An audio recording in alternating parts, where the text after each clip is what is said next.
coming. I just want to do a quick sound check. If I stand up straight, can you hear me in the back? Perfect. I feel a little ridiculous like that. Okay, so welcome again. Thank you so much for coming. My name is Mark and for the past 10 years, I've had the pleasure of working at the University of Dayton in campus recreation. During that entire time, I have supervised our only graduate assistant. I've been fortunate as I moved from competitive sports to facility and member services that person came with me. And I was also our first graduate assistant at the university right before that, so maybe a little bit of a unique experience there. I am so excited today to come and probably over-exuberantly talk about graduate assistants, competencies, to a point that I hope energizes people but doesn't annoy the heck out of you. I'm aiming for somewhere in the middle there. If you get uncomfortable, that's great. But essentially, something else I've been able to be a part of. We only have one graduate assistant at the University of Dayton in campus rec. Is anyone else in that unusual situation where you only have one in the entire department? Let's get some other shout outs. How many grads do you have? 15 from Ohio State. I need you. 7? 6. Okay. Spotted? Great. So one of the unique challenges we have is with that one person, we don't always commit this intentional supervision. You know, there's no cohort experience that some of you have that good fortune. To compensate for that at UD, in the Division of Student Development, we have a central committee that supervises the management, the experience for all of our grads in the entire division. So it's a really student affairs, learning-based program that I've been fortunate to be a part of for a couple of years. It kind of has been a unique experience for me and frames my thought process around this. Okay, so anyone introverts?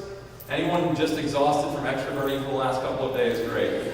So I have this challenge of wanting to get us energized and the blood flowing a little bit, and I also have this challenge of not wanting to make you feel uncomfortable because I don't like it when I have to shake people's hands at the beginning of the session.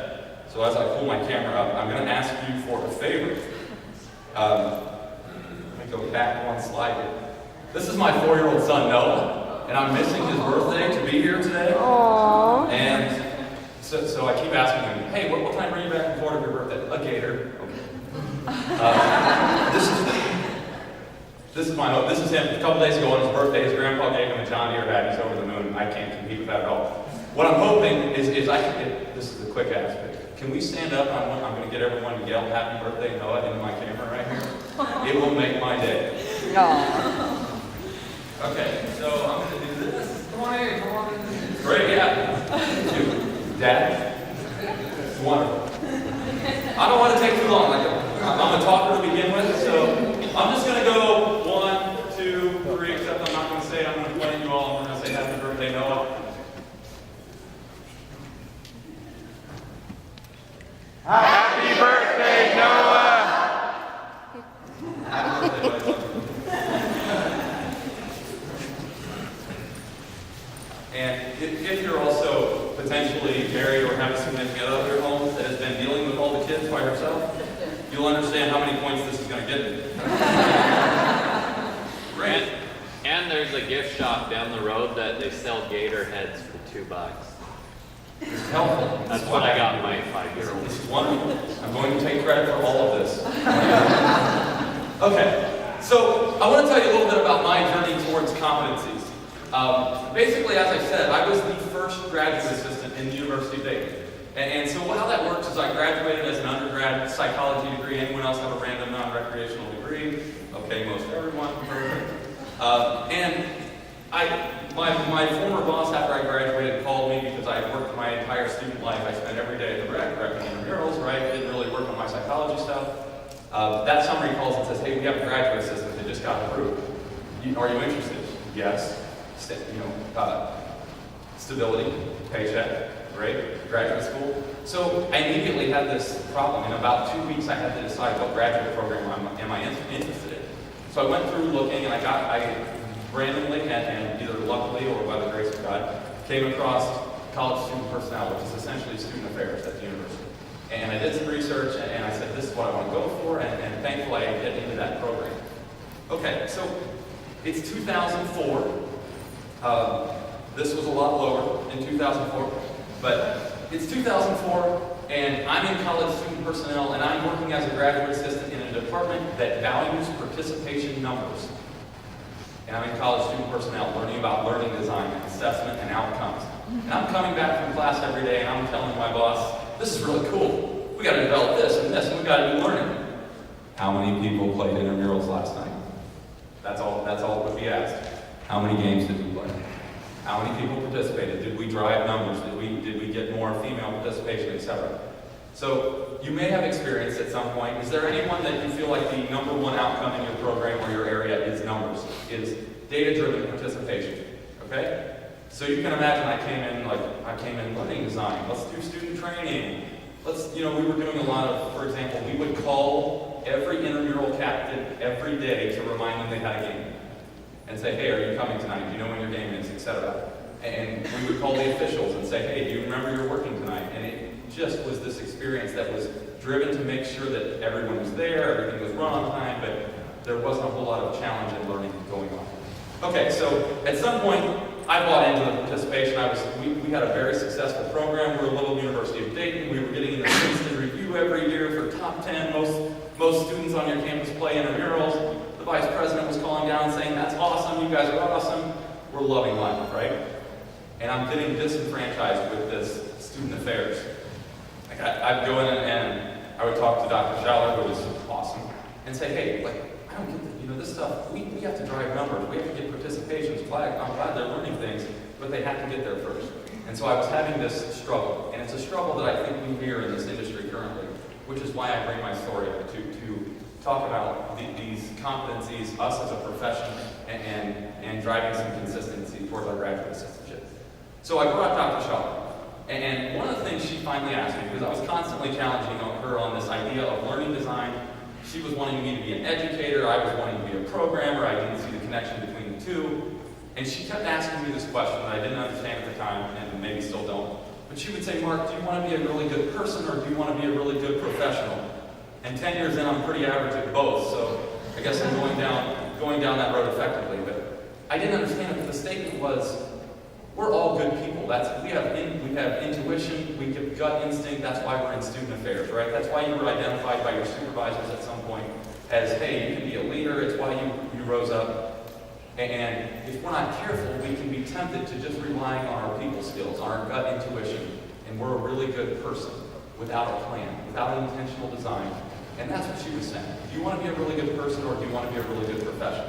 And we'll get into it a little bit, but I've been convinced and sold on this idea of the profession of campus recreation and going about it with a plan, as opposed to what I did for probably 7 or 8 years, which was wake up and just do the best I could and work as hard as I could every day. So again, my, as you now see, incompetency story. 10 years later, we got a new VP 5 or 6 years ago. She was brought in to implement learning design in the Division of Student Development. We got an email from the VP that says, hey, I want to meet with all the departments. I want to see what assessment you're doing on your learning, etc. I'm back in the corner saying, yes, right? Hey, I know stuff. No one else knows stuff here about that, right? You all have MBA or sports admin degrees and things like that. All right, so I'm puffing my chest out. And, I may have walked into my boss's office at some point and kind of said, I told you so, in some way, shape, or form, which was relevant to a presentation I was at earlier, like top 10 ways to tick off your boss. But again, we were at this competency. I was now seeing learning design value, and as a department, it's not like I was ready for that. We didn't have information. Our new VP came and kind of said, okay, great, this is where I need you to be.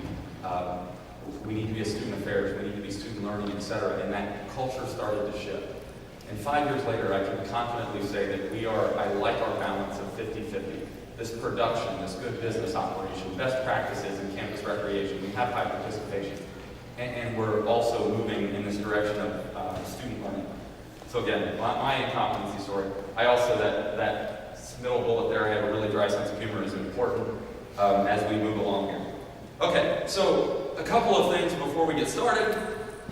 Your organization needs you. About a month ago, I got an email from NIRSA that said, hey, we are really focusing on core competencies this conference. We would like someone to videotape your session. And I said, great. My first NIRSA presentation, a little bit nervous already, and now we have RJ and the gentleman in the back that are videotaping. So full disclosure here, what you say is going to be captured in infamy forever. Thank you for the questions. Great. So, I'm sure that makes you nervous, right? You're nervous. I'm nervous, but NIRSA sent along some tips. I wanted to pass those along to you just really quickly to get us started. Sit in the view of camera if possible. So my mom's going to see this, and right now it looks like no one's here, but that's okay. Okay. The next one was, be cool, this is not The Price is Right. If you're in here with someone you know, you instantly can evaluate. Are they likely to act a fool in front of a camera, right? Anyone out at a social last night? Right, okay. Those are the people, so this is not The Price is Right, be cool. If you haven't figured it out yet, this is not really from NIRSA. This is just me making stuff up. Laugh genuinely at all attempts of humor, so please, NIRSA, your organization beseeches you. Humor the presenter. Good questions equals easy questions, don't kid yourself. If I say good question, it probably means like crap, I don't know the answer. Lastly, most importantly, has anyone else who's been on Guidebook, who has the Guidebook app? Okay, there's that quiz at the end, right? There's that, they call it, NIRSA calls it like a feedback or something. But make no mistake, it is a quiz, there are correct answers. And I just want to help you out because I know you're nervous. The right answers in order are 1903, 10, 10, 10, 10, 10, and you have inspired my life consecutively, so you want to write that down. I was at Andy Bainline's presentation earlier, and I put in a bunch of 1s and 2s, and they told me I was wrong, so help me out. Good. Okay, I'm shamelessly plugging for 10s at this point. All right, morning ambitions. Love this slide because it's 9 o'clock. We're talking about data and research, and we might all need coffee. So if you don't have it yet and you need to go get it, please do. Basically, this is what I want to get out of this time today. I want to have a conversation around how we can maximize the graduate assistant work experience and the academic experience as this one great experience where we produce professionals that are ready to go into the field, where it's an intentional plan. So Lincoln graduate assistants work to their academic experience and to the NIRSA core competencies, which we will get into in a second. Our wonderful industry leader here has set these standards for us that already exist, and we don't have to make them up. It's wonderful. Identify ways in which the graduate assistant work and academic experience could be enhanced. We're going to look at the ways, hey, we still only have college student personnel, and we still only have we have one graduate assistantship at the University of Dayton. I can't offer you a sports admin degree if you want that. So I'm limited. We're going to have to think of some creative ways that we can still drive towards these competencies in a limited atmosphere like that. Locate on-campus print and online resources to inform intentional design of these assistantships. So if you're like me, if you're like the professionals that I work with, sometimes we get bogged down in how do we go about this? How do we make this experience more intentional? If we're not student affairs degree people and we don't work in that every day, there are some great things that you just go to, and there are tools that are set up that can help us in that sense. All right. A couple of things before we get going here. This kind of bases on an assumption. We're going to move forward today with a lens that this graduate assistantship is truly co-curricular. Let's say, what if we all viewed the degree and the work experience as equally valuable in preparing a professional in our field for that entry-level position? And I say that because I think that I have uttered the words to our graduate program people before. Our grads don't really care what degree they get, they just need to come and get the assistantship. Again, I didn't know that was going to offend them, and clearly did in retrospect. But it was a statement for me, and I thought it reflected the industry. We don't place that much value on that degree, right? How many people have reviewed a graduate assistant's entry-level person's application? So a fresh out of grad school person for an entry-level position. Have you been part of that process?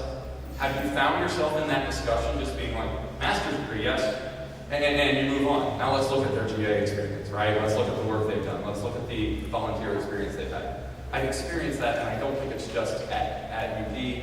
I think it's something that maybe is an industry standard. So it's co-curricular.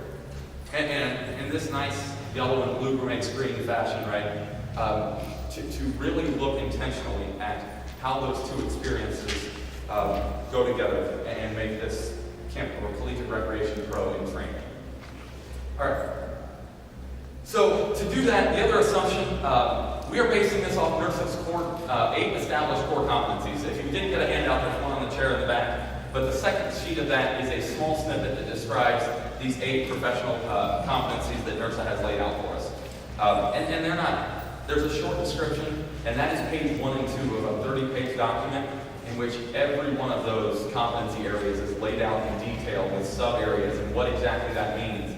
And NIRSA has on their website a self-assessment tool. If you're wondering, hey, what kind of NIRSA professional am I? You can go on there and do this self-assessment tool for yourself, for your colleagues. Wouldn't recommend filling it out and handing it to your boss and saying, this is where I think you're at. But it's there. It's a resource, and it's what we're going to be, this is going to be based on today. Okay. This is not just about graduate assistants and designing this experience. Are there any undergrads in the room seeking a graduate assistantship? Perfect, you're my people right now. Okay, what I want you to think about is right now, what is your focus on how you're going about seeking that position? This is what I've heard in the past, and this has been a little bit of my experience. We are great at saying, Tim, go talk to those people at Ohio State. I trust them. They're great people. They're going to give you a good experience. I would recommend going to Ohio State. That's a great department. Look at that. Right? And then they say, well, what about this place? And you're like, ooh, I don't know. I've heard they're a little bit behind the times, and maybe I wouldn't seek that out. In those conversations, it seems to rarely come up. I don't know, what degree program can you pair it with? And let's look at that job description in detail. How are you going to be building your skill set? Where do you want your next step after that to be? That's an intentional conversation. Not like Matt Colson, when he's in here, and when we started looking for him, it was very much, wow, Western Michigan, Darren Lee's a great dude. Like, I think he's going to give you a great experience. I think you're going to have a good experience there. I would go after that. And looking back at it, wow, he is a great person. But we were placing his entire decision based on having a good supervisor. And there's so much more than that. Okay, current GAs? Great, this is where it might get a little bit awkward, right? So if you're sitting in here and you're saying you want to impact your experience, right? You can't control your job description. You can manage it up a little bit, right? You can lead from any chair. I get all of that, but you can't really control your job description. I hope today you're going to leave with a greater sense of agency and how you can control your professional competency development. How you can make sure your resume on paper and in experience, when you leave your position, tells your future employer, I am a NIRSA professional. I am a degree, and this is what I've gained from it. I'm an assistantship, and this is what I've gained from it. And oh yeah, I took some agency and made sure that I filled in some gaps and got some other experience.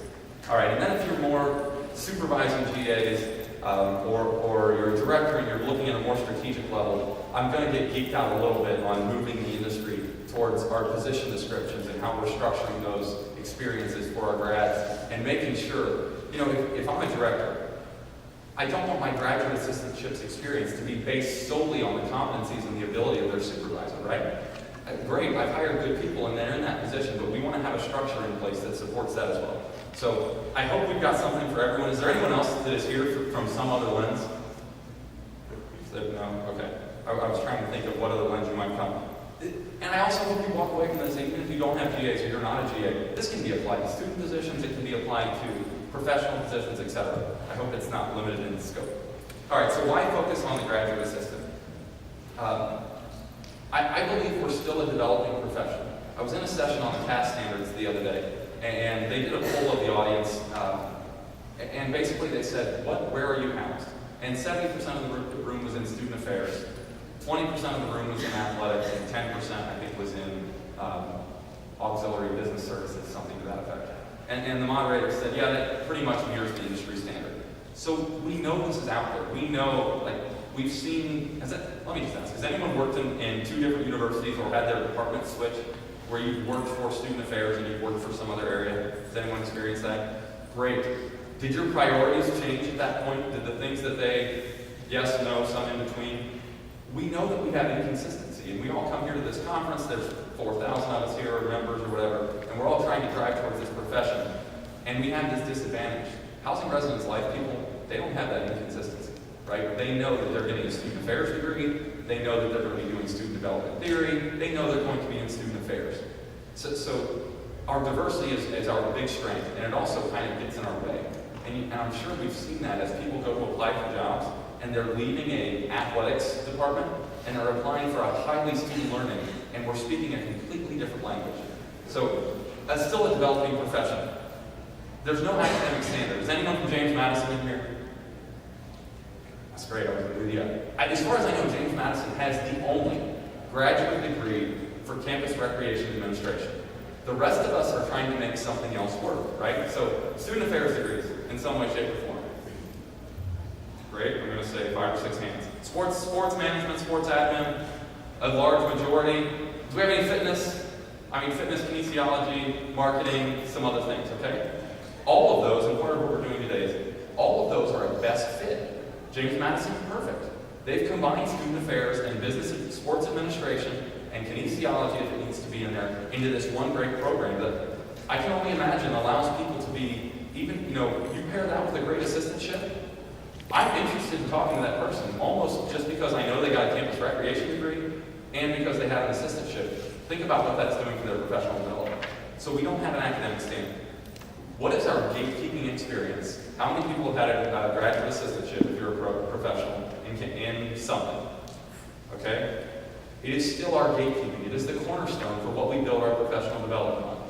And the irony, I guess, if there is one that exists here, is that we're saying this is the professional experience you need to have to get into this field. It's our certification, it's our seal of approval, and it doesn't look anything alike at one institution versus another. So it's just an unusual one to go back to some of the historical professions. You walk into a doctor's office, and he's an MD. How many assumptions do you make about the experience they've had, the knowledge they have? If you hire a lawyer, right, you know the training they've gone through is consistent.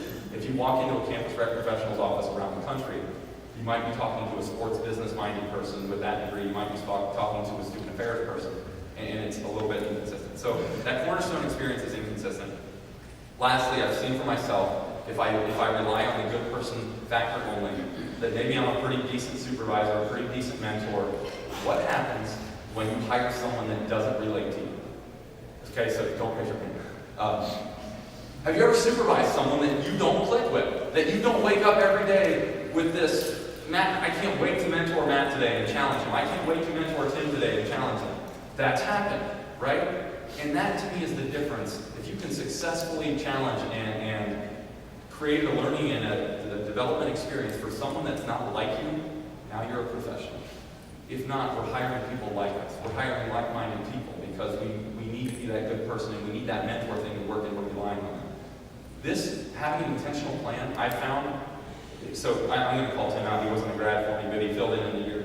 Tim and I have a lot of similarities, but when we did the color of leadership, I'm a green, process-oriented, data, think things out. I don't really express emotion. Kind of out me was a blue. So Tim is a feelings person, right? You can imagine where that butted head sometimes. When we're hiring students, I'm like, this person was 4.5 out of 5. This is our cutoff line. And Tim's talking about, how he connected to people. And I'm like, no, totally not, right? And we have this inconsistency there. This intentional design allows you to bridge that for our grads. Okay. So essentially, I want to talk. This is based on my master's research. I did mention part of my incompetency story is that as I got disenfranchised with student learning in higher ed, it may have taken me 10 years to complete a 29-hour master's degree program. It's kind of embarrassing. I got hired halfway through my graduate assistantship for a full-time job and got distracted by repping sports every night for days, right? And it took me 10 years, but part of that, so I finished this research that I've been working on, and this is kind of reiteration 2.0 of it. We did research where we reviewed the landscape of graduate assistantships and competencies in the field of recreation. The first time we did this 5 years ago, I was solely focused on being able to give undergrads a plan to effectively develop their skills so that they could get a graduate assistantship. So we had this great data set that said 75% of intramural GA positions need to have officiating experience. Let's get certifications, and we mapped this out. Do you have this? Do you have this? Do you have this? And we had a plan. Because before that, people were coming in, and I was just saying, I don't know, go talk to Ohio State, they're great people. This helped me have that plan. 2.0, we really mapped it to the competencies. And we basically wanted to look at the landscape of recreation GAs and say, how are we doing as a profession, et cetera. Okay, so the way that we went about this was a content analysis. And basically what that means is I printed off, thankfully, I called NIRSA and they said, you can have every GA posting from August of 2013 through July of 2014. So one calendar year, based on kind of the hiring cycle, you can have all the GA data. Here's an enormous Excel spreadsheet. And all those things that you have to plug in if you've ever posted on Bluefish, every one of those fields is in it. University, area of work, job description, requirements, all of those things, compensation grade. I had this huge data set. And I read every single one of them, 250 or so, and we had basically created a tool where myself and Dr. Leprano, who I should have thanked at the beginning, she is my savior and, well, large reason why I graduated, helping me with this research, and our director, we got together and we created a tool where we agreed these typical things that show up in these position descriptions are going to be codified as human resource management. Hiring and training student officials, human resource management. And once we agreed on that, I read every single one and just put a tick mark if this job description demonstrated a need for competency in a given area. And so you get this process. We basically went about this with a plan that the position descriptions was our best and most readily available information that described the positions in the field. It told us what people were doing. Challenges, it was really challenging. So one of the challenges, the three of us, myself, our director, Melissa Longino, and Dr. Crano, we independently reviewed the 6 assistantship positions descriptions and came together and we had a 4-hour conversation where we're like, no, I think this means this, I think this means this, and we hashed it all out to where we feel like we had an industry consensus on what different things in position descriptions should reflect in terms of competencies. And I say all of this with the understanding, the big assumption, the big leap we were making was that the graduate assistant position description was an accurate reflection of our positions. And an example where that probably is a little bit weak is, so personal and professional qualities did not show up. Development along there did not show up in our graduate assistant position descriptions. Does that mean that our grads in the room are not developing their personal and professional qualities through their assistantship? No, that's foolish. It's more of an indication that we just aren't putting it in a position description, which may be something to store away for later. Why aren't we putting that in a position description if we value it? Okay, to summarize, we ended up with 193 GA positions descriptions that were usable. Some of them were basically, here's a link, and the link was expired, etc. We had 193 GA positions. We divided them into 8 working areas. NIRSA calls them communities of practice. But you know these things as outdoor recreation, aquatics, facilities, informal rec, competitive sports, etc. We divided them into 8 working areas where positions were aligning. And it was one huge data set. In terms of, it was a little overwhelming. I had that slide of coffee. I legitimately had never had coffee in my life until about last April. Now I drink coffee every day. So what this looked like, and I don't know, I was nervous about how this was going to translate. This is one competency area, human resource management. And what does data look like, just to put it in perspective? You see aquatics, competitive sports, fitness, intramural sports across the board. And what you see, like I'm just going to do aquatics if I can. There were 25 positions in aquatics. One of them demonstrated ethical behavior as something that someone would be developed. One position description indicated that. And you get down here to staff selection and training, I don't think it's any surprise that a large majority, 18%, did that. So we have that for every area: aquatics, competitive sports, fitness, and if you're sitting there trying to say, oh wow, if you're really geeked out and interested by data, I'm sure a baseball person at Harvard that I am, analytics, graduate life, that I have this for you and I can send it to you later, so don't worry about the data. But you can see every area, and within human resources management, these different subcategories and where things were evident, where they were not. I'm not going to get into all of the specifics of the data. At the end, you see we not only had individual communities of practice, but what does the industry as a whole? What are we doing as a whole in the industry? Where do we have strengths and weaknesses? And the idea was, if we have 90% of our GA positions that are effectively developing people on personnel and human resource management, we're doing a good job. And I think that makes sense, right? Our grads come out, if you have a coordinator, you can kind of assume that they've done a student hiring process before, that they get the basics of posting jobs and interviewing people, etc. And then there are some things that were less than prevalent, and we might look at those and say that makes perfect sense. The strategic thinking areas. Yes, you're not going to get this large directing your department's strategic thinking experience as part of your GA, and I think we're okay with that. So one thing that stands out, for example, with this big aggressive bar, this is the same data set from before, and I've already talked about it. That is across all areas. It was by far our biggest area of strength.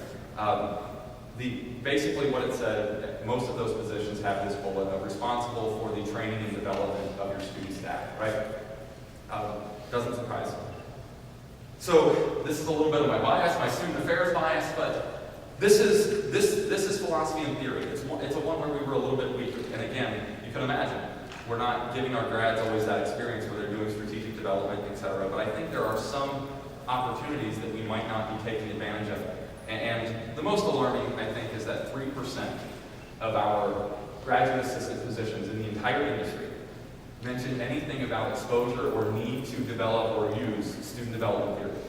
And when we raised our hands before about who was in student affairs, and the majority of the room raises their hand, that's a dichotomy that at least I'm not comfortable with, right? Student development theory is critically important. That's where we're at. That's what we're trying to sell our VPs on, etc. And in our cornerstone training experience for people in this profession, we are at least saying to our job descriptions that we're only exposing 3% of those people to that. So essentially, and I've seen this, right? We've seen this. People come out of grad school and now you're a professional and we say, write learning outcomes for that program you're going to do with your sport club presidents. And they look at us like, okay, great.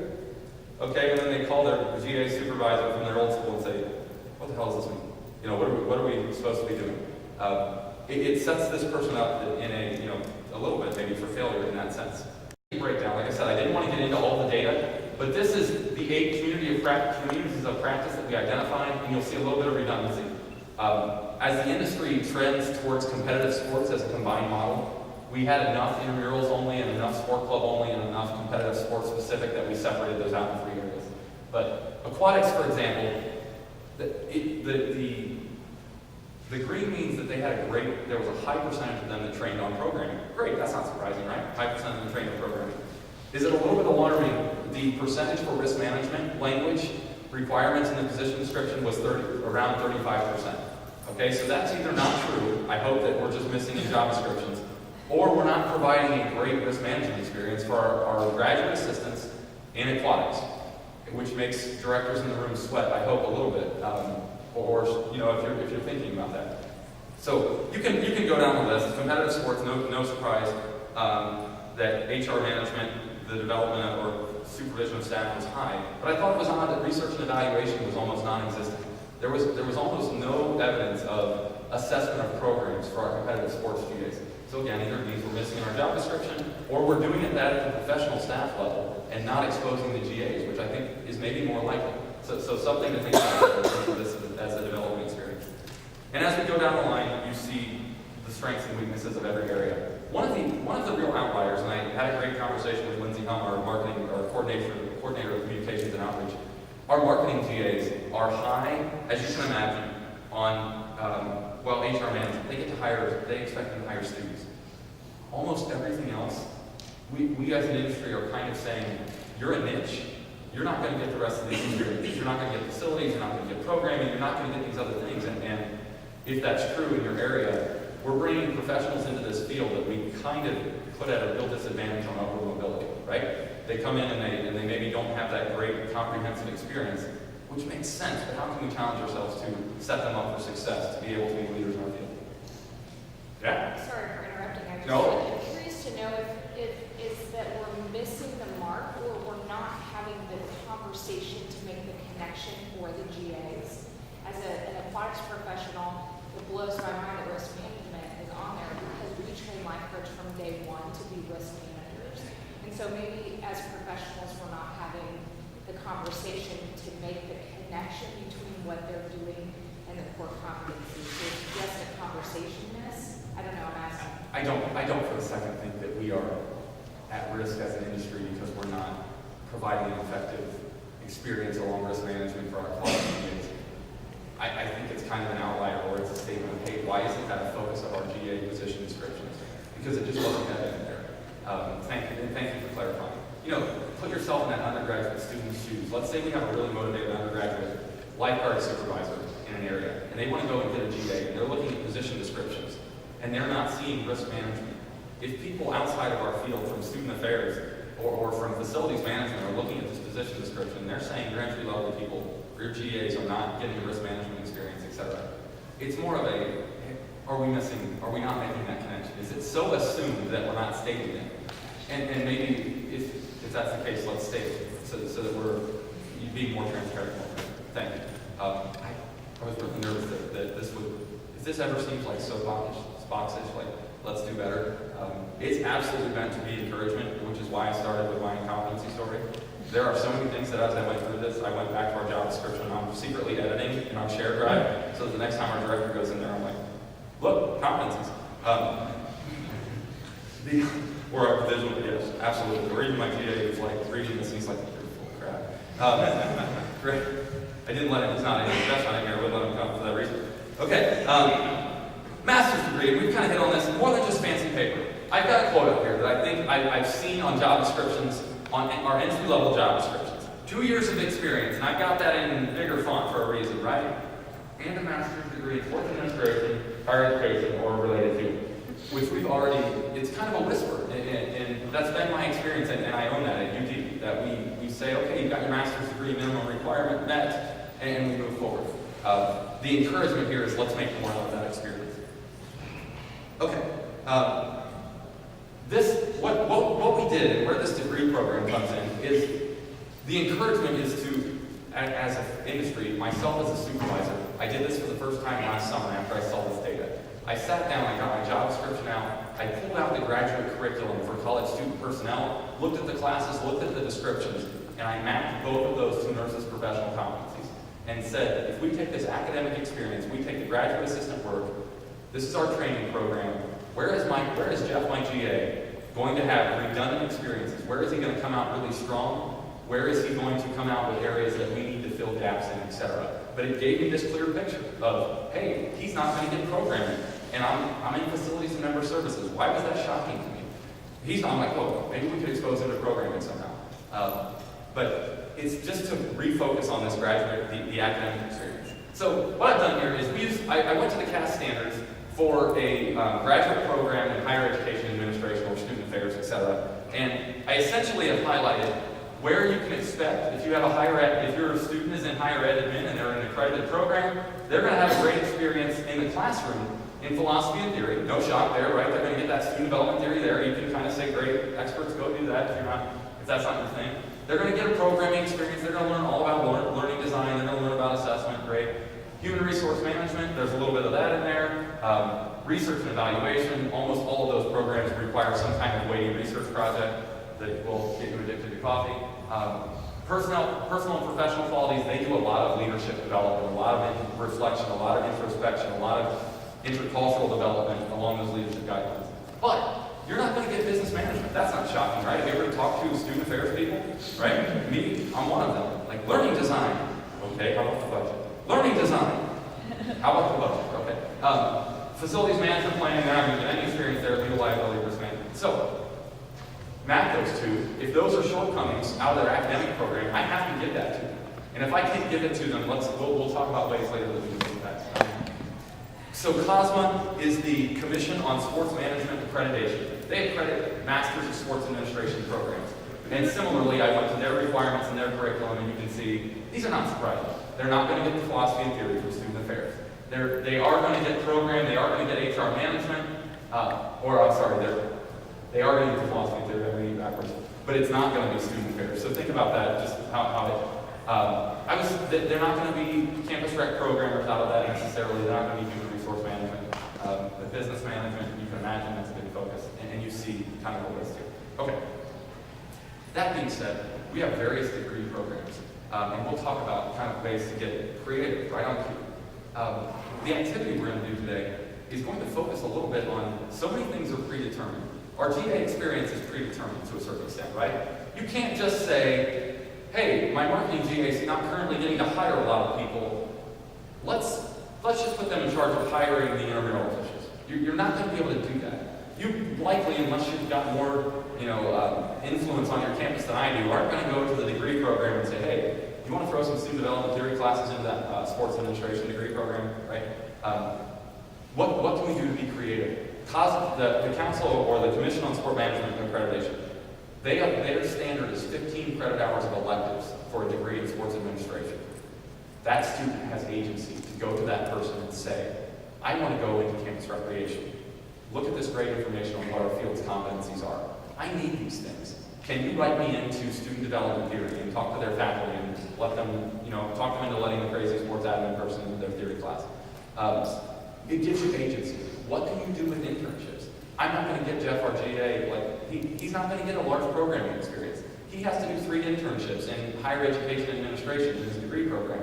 Those internships, at least one, he's already doing an internship at Wright State with their competitive sports people. He's getting a significant programming experience that is going to help him develop.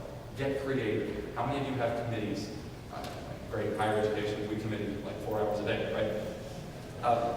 The committees, are there volunteer experiences? Can you go present NIRSA if you're not going to get, presentation experience, etc.? These things are not, I mean, there's nothing I'm saying that is shocking everyone, right? Okay, so this is kind of our activity portion. I'm going to do a time check quick. Running behind, of course. What I want to do is you have a mapping document in front of you. And essentially, what you see here is this is what we've done for our graduate assistantship. And again, take it, leave it. It's kind of worked for us a little bit. This is the area, the professional competency area that I have up here. There's 8 of them again. And where we've mapped it is in 3 areas. What are they going to get in year 1 in their GA experience? What are they going to get in their academic curriculum in year 1? What are they going to get in year 1 from other opportunities? How can we help augment that system or their professional development? And I have the flexibility, so we do ops and member services.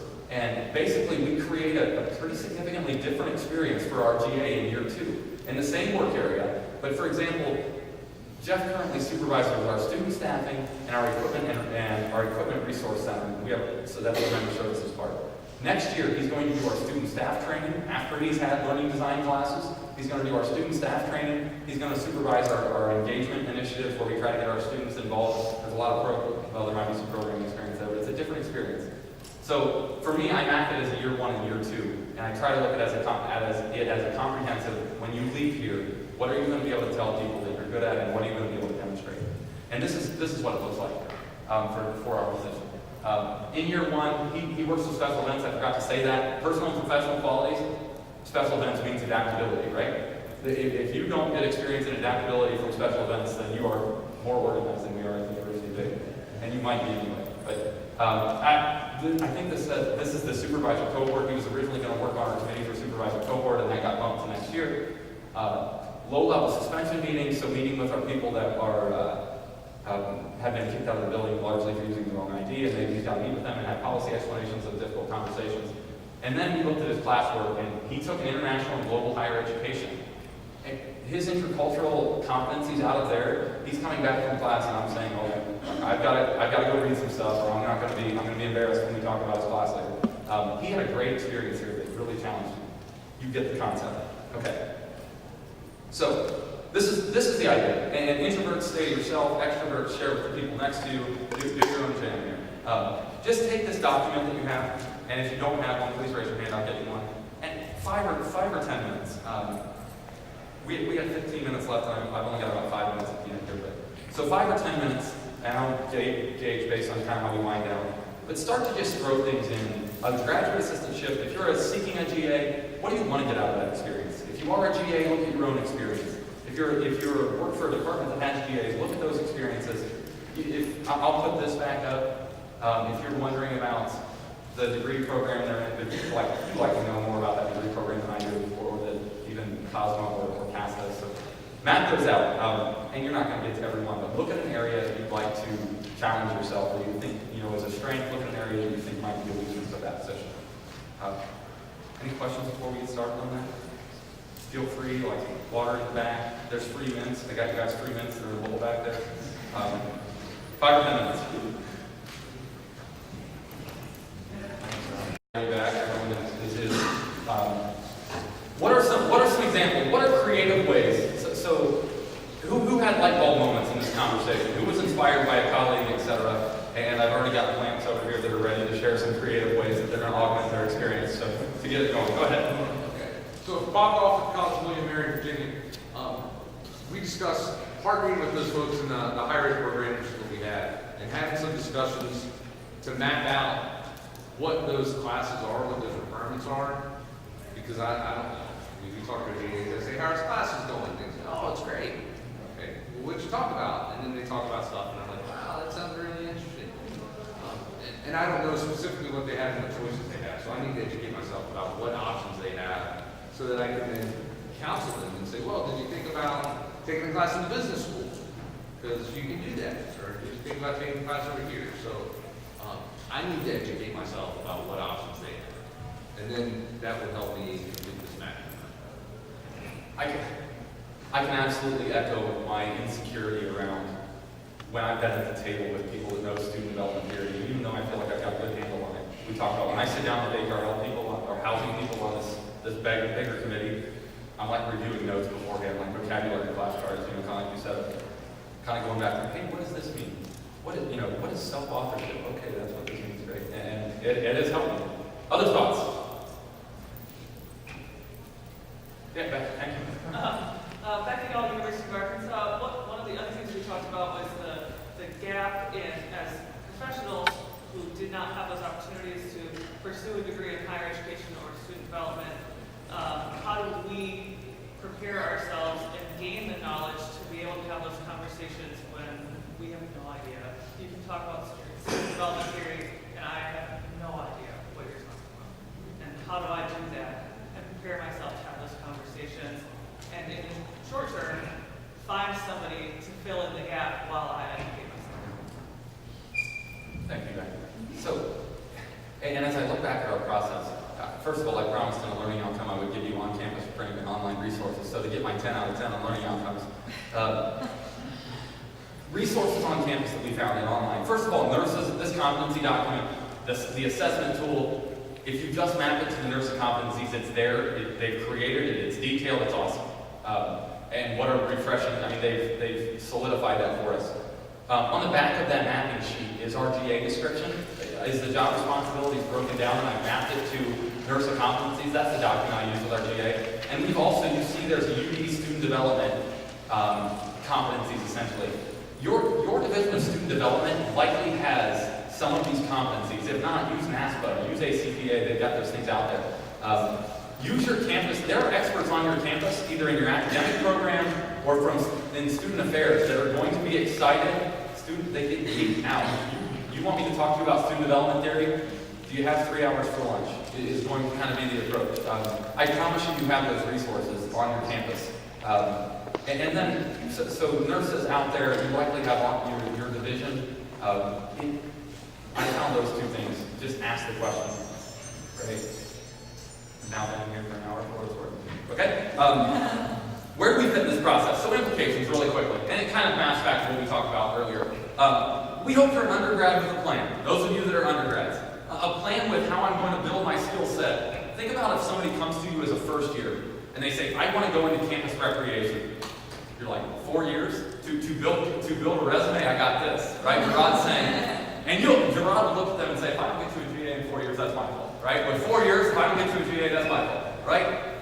You have a timeline. If they come to you as a senior, who's had that happen before? Hey, I've been this entry-level person, but now I went to lead on, and I'm like, I got a guy come back from lead on and do that, and he's searching for GAs now. Okay, great. What can we do in 3 months? But get that thing out and an intentional plan. A GA with agency. Take action. I promise. Go to your supervisor and say, hey, I don't think I'm getting this. How can I get it? They're going to be like, great. I'm swamped all the time. I'm glad you asked the question. NIRSA professional. And again, I put professional, and that goes back to, are you a good person or are you a professional? And outing myself, like I wish GA was here, or Jeff, our GA was here to say you're about average and both, give it echo. This is a constant struggle. Student affairs changes equally as quickly as NIRSA does. And to keep up with both, right? But think about if you're a director and you want to add, is anyone in here looking to add more GAs? Oh my God, if you walk in with these competencies all mapped out for the NIRSA and the ACPA things in there in student affairs, think about how you arm yourself to sell that position. As you're trying to justify to keep them, etc. Hey, why don't we turn this GA with all the health and human services mandates and all that's coming up with hours and part-time employees and things, and we see GAs going away. This is why I would like to hold on to them. And it arms you to make that argument.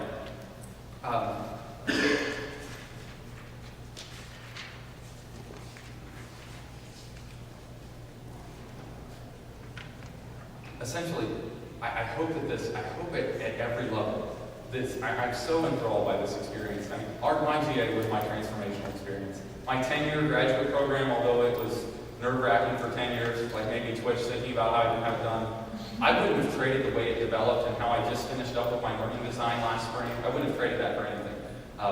And it was so nice how I kind of accidentally worked my way into that knowledge base at the right time as the industry was changing. But hopefully we developed kind of into professionals in that way, and we've got more intentional experience. I've been looking forward to this for so long. I hope I didn't drone on and my enthusiasm came out at that acceptable level. people at UB, thank you, because now I have this out of my system for a month, and I'm not going to be rambling about it in meetings and things to that effect. Remember, on the quiz, it's 1903, 10, 10, 10, 10, 10, and you've inspired my life. I'd love to give those to my supervisor when we're done. I'm so excited that you yelled happy birthday Noah so loudly. She's presenting right here, and I'm hoping she heard that and I can get a raise out of the deal. I thank you so much. If there are questions, if you want to continue the conversation, please do. I think we have 2 minutes left before my 10:15 hour is up. Is there any questions that people have or things that we want to talk about? Thank you so much.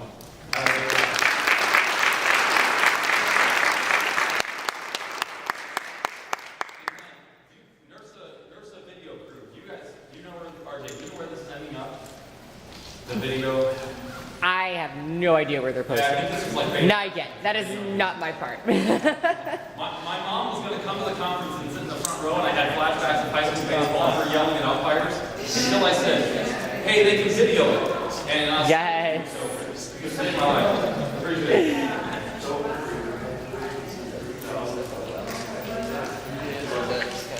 Bet native all that. I have no idea. I did. Yep. Sounds awful.